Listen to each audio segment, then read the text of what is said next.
most? I know it's quite literature based on more theoretical talk today. So all the lecture for today is like an introduction for the practical part for tomorrow.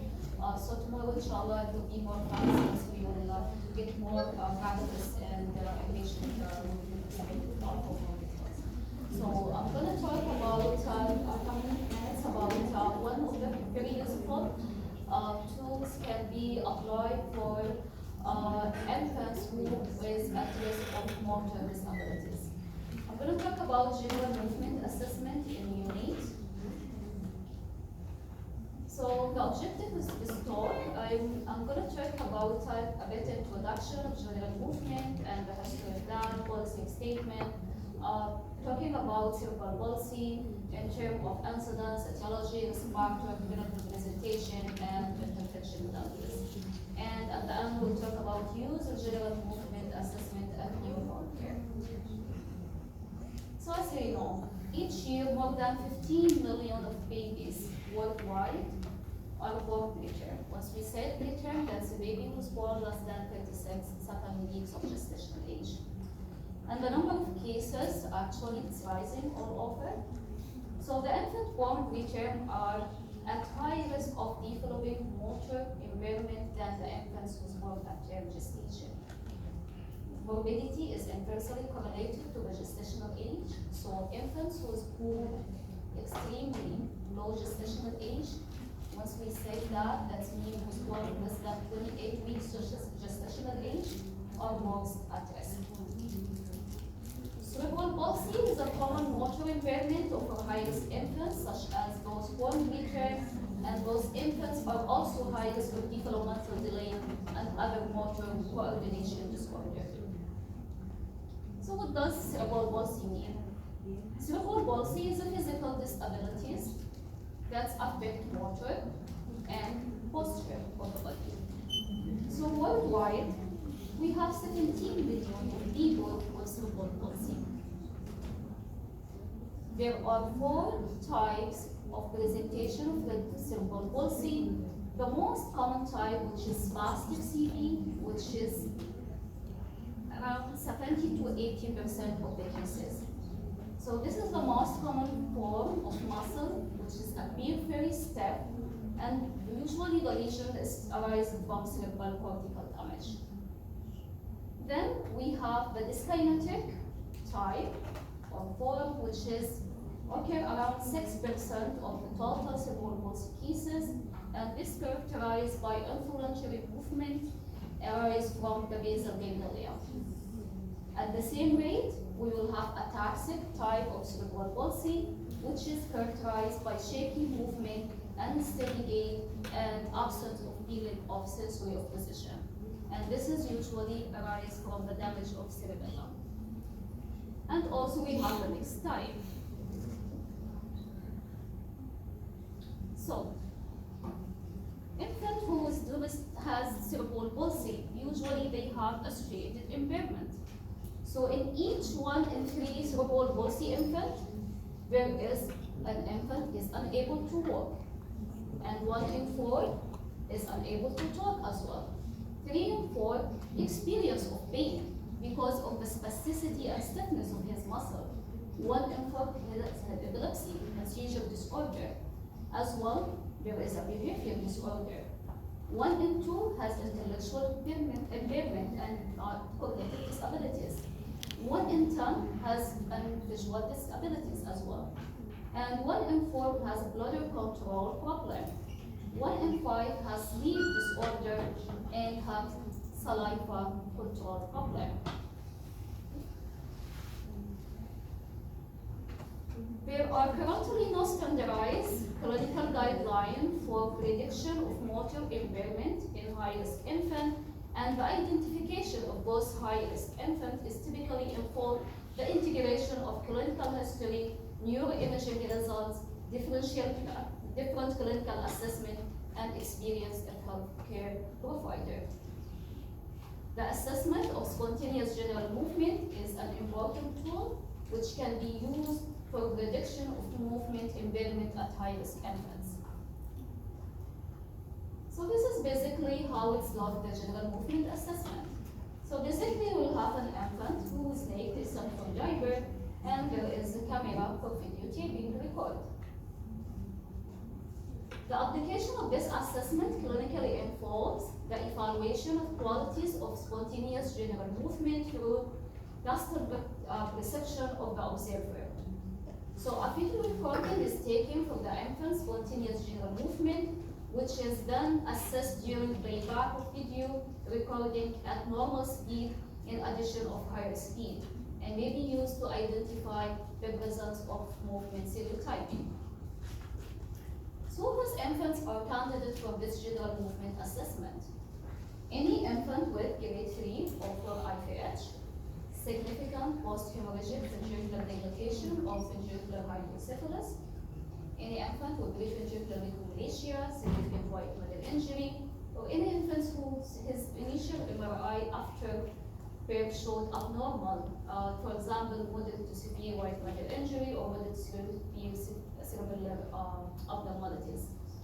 Or if there is any significant neurological concern from neonatal team, for example, this infant has a neonatal history of meningitis with the abnormal MRI finding.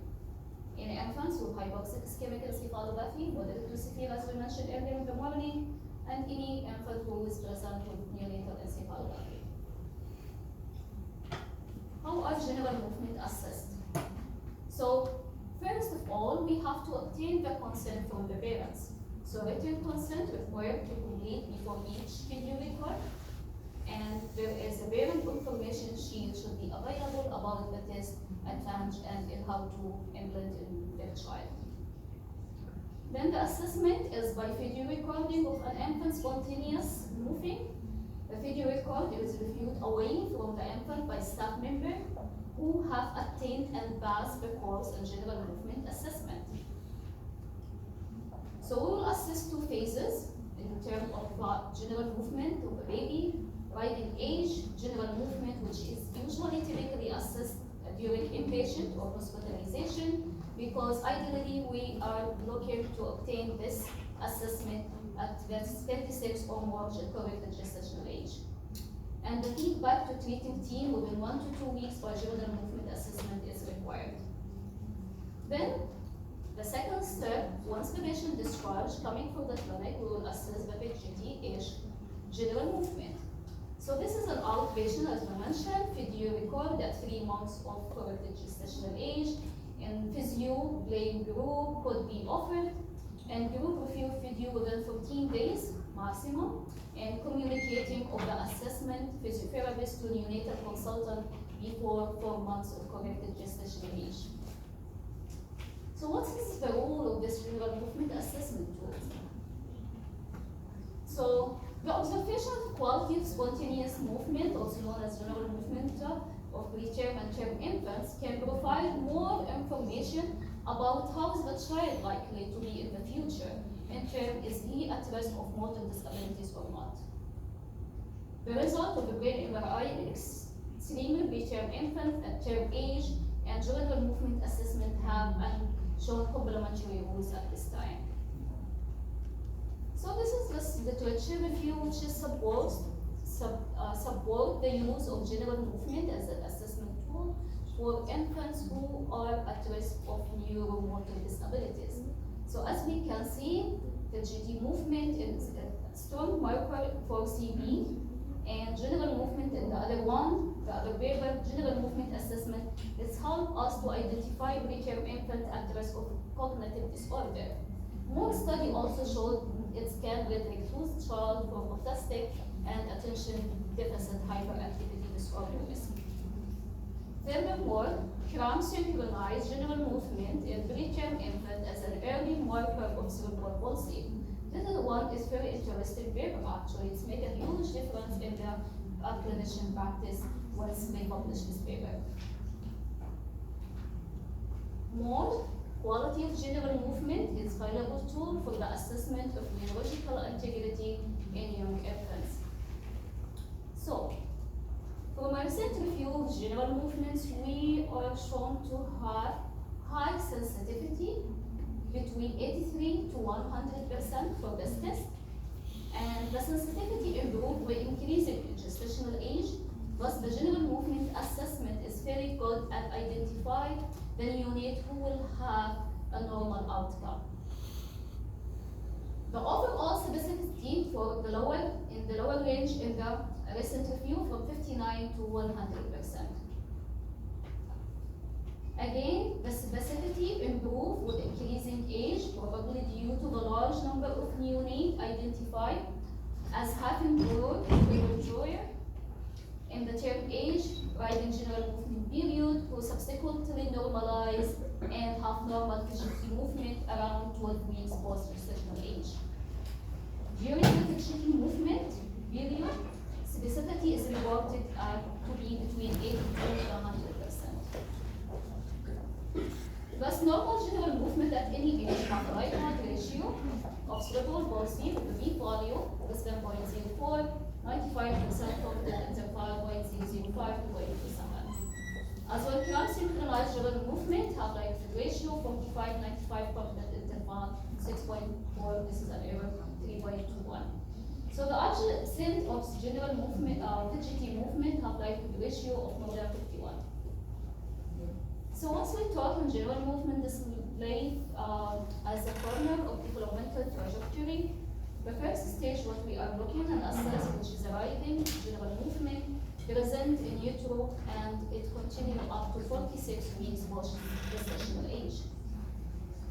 So this arriving general movement is characterized by small to moderate amplitude and slow to moderate speed of movement, which are elliptical in form.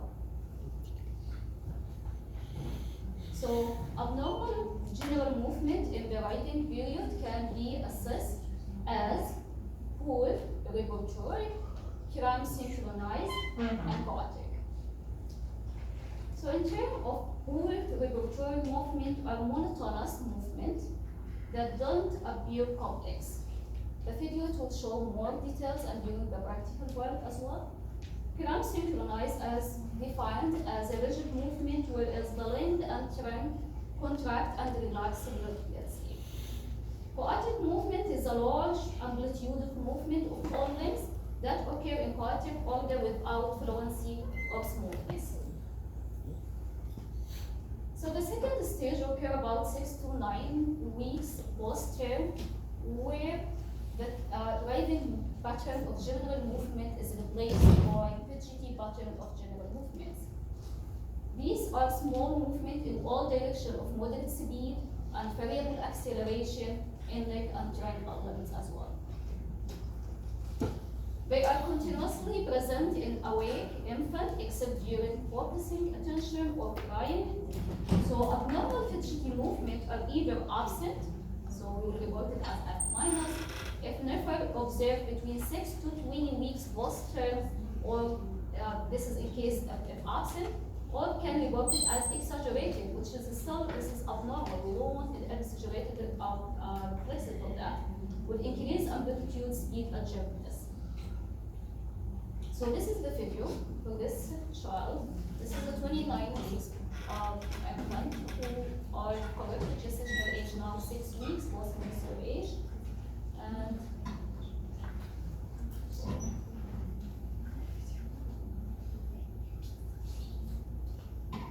Okay, what's the most short? so observe what is infant doing so far. Comment about his movement.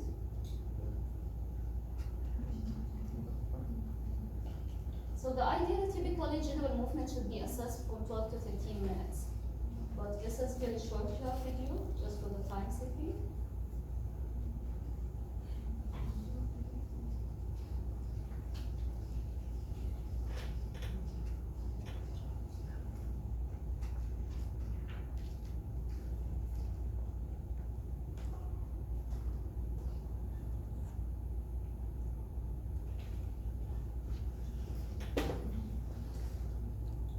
Are you still observing what this infant doing? Because we have questions after that.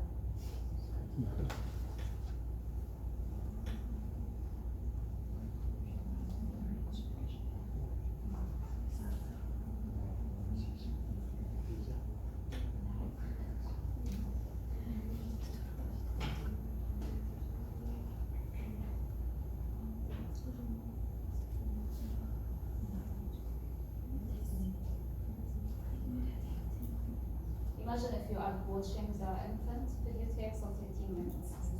It will be close. Yeah. It's only 2 minutes. Mm.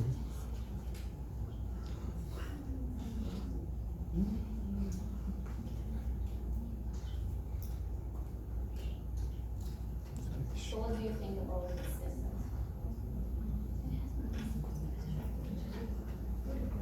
What do you think? Is it normal or abnormal?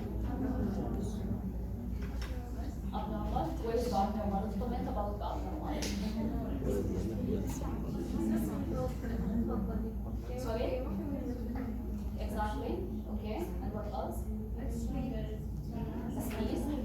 That's all. So what do you think? What stage of this is it? What do you think about We are waiting for your answer. Will you to all? Now.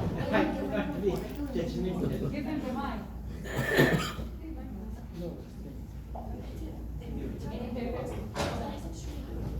So are we assessing this infant during writing or fidgeting movement? Writing. Movement because he is beyond 6 weeks, right? So what's about the nature of, or the quality of movement he is applying? Is it variable? What's about the speed? What about the use, for example, of the head, trunk muscles, legs, and upper and lower limbs as well? It's variable. It's variable. Yes. Perfect. What's about the the speed is fine. Mm-hmm. Speed. I'm not sure about the repetitions. The repertoire. Not sure. Not sure about that. Trunk is involved. So for me, this is a kiram synchrony. This is kiram synchrony during the fidgeting movement. Because as we see, this is like, because I brought this example because he's in between the writing movement and fidgeting movement. 6 weeks, this is the end supposed of writing and start of fidgeting. So this infant is still, it's confusing actually. So if you look for that, it's most likely at the time of the kiram synchrony, because he is using the large muscles in terms of limbs and trunk, neck, And some and rigid, lower limbs exactly. some rigid. With some rigidity. And there is asynchrony between upper and lower limb as well. And if you look for his leg movement, it takes a long time until when he contracts until completely tracks the leg. Yeah. So this is a kiram synchrony example. You can keep playing the video, man. I should narrate.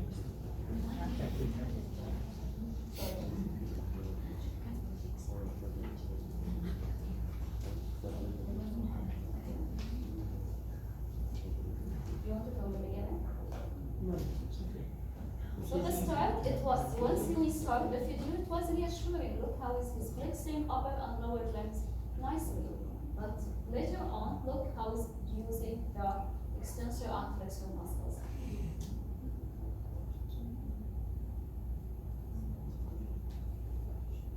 Until this point,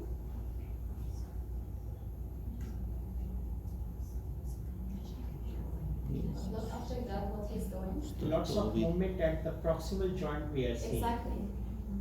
Less movement at the distal joint we are seeing.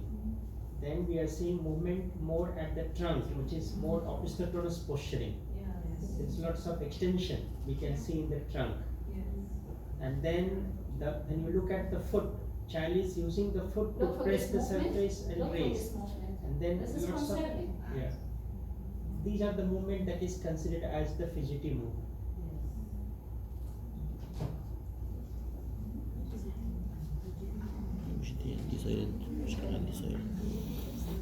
So once we finish from the video recording, the result of the screening should be reported. If we are in the writing period, should be reported either normal or abnormal. In terms of abnormal, that's mean for premature, synchrony, and co-attack. And if we are at the DGT period of general movement, that's mean either normal or abnormal. In case of abnormal, we report it as an absent.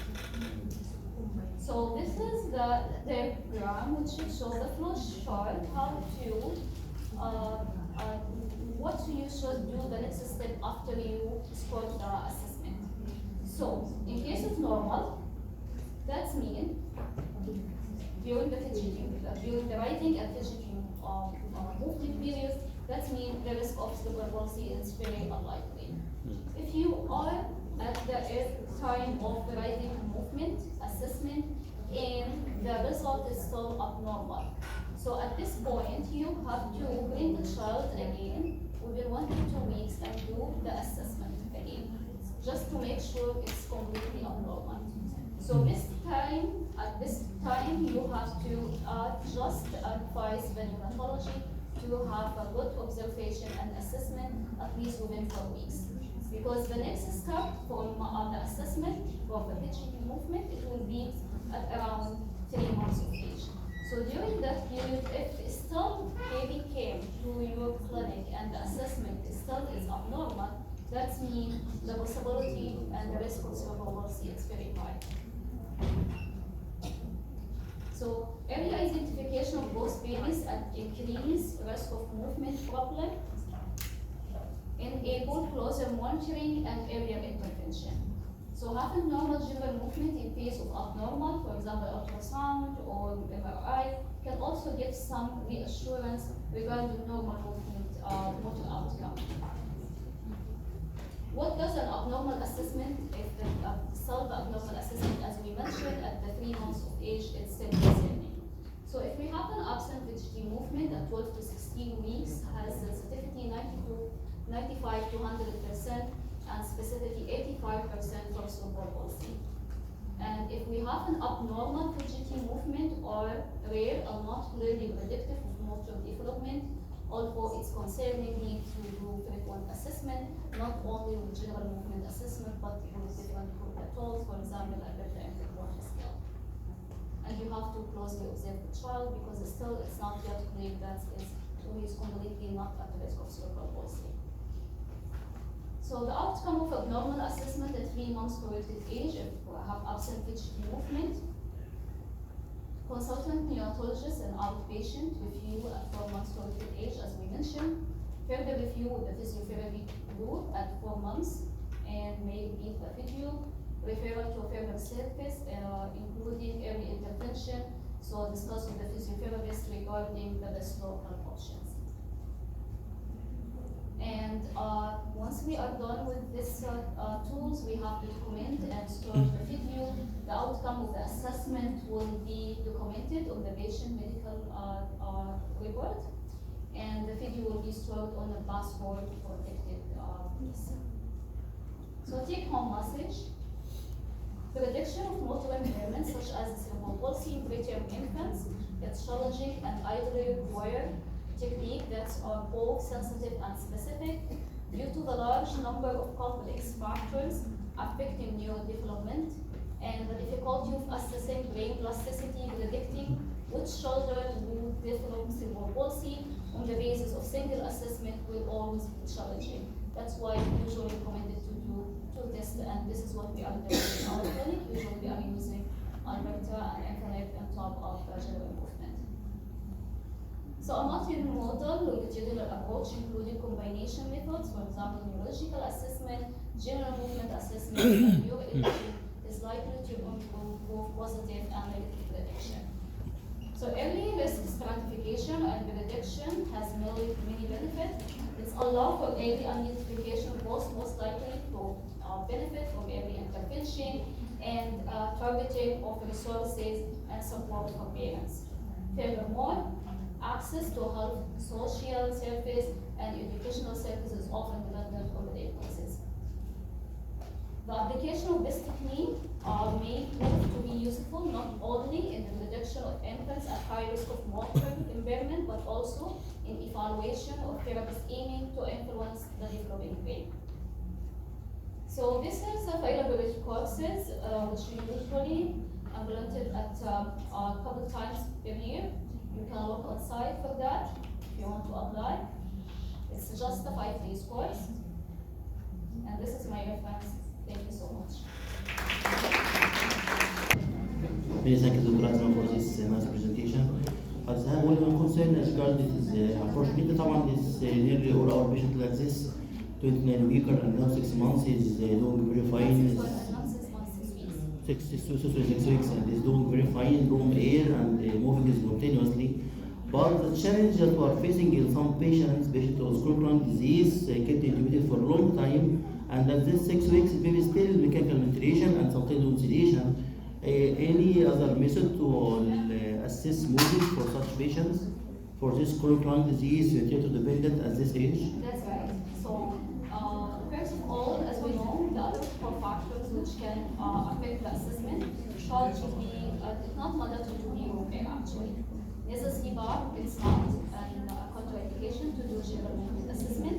And the other point which we have to focus on, general movement assessment should be done at the time prior to discharge. So we are not doing general movement assessment for any baby still his need respiratory support and ongoing of neonatal ICU care. So any baby with respiratory support is not covered to this general movement assessment should be completely stable as a baby is ready for home.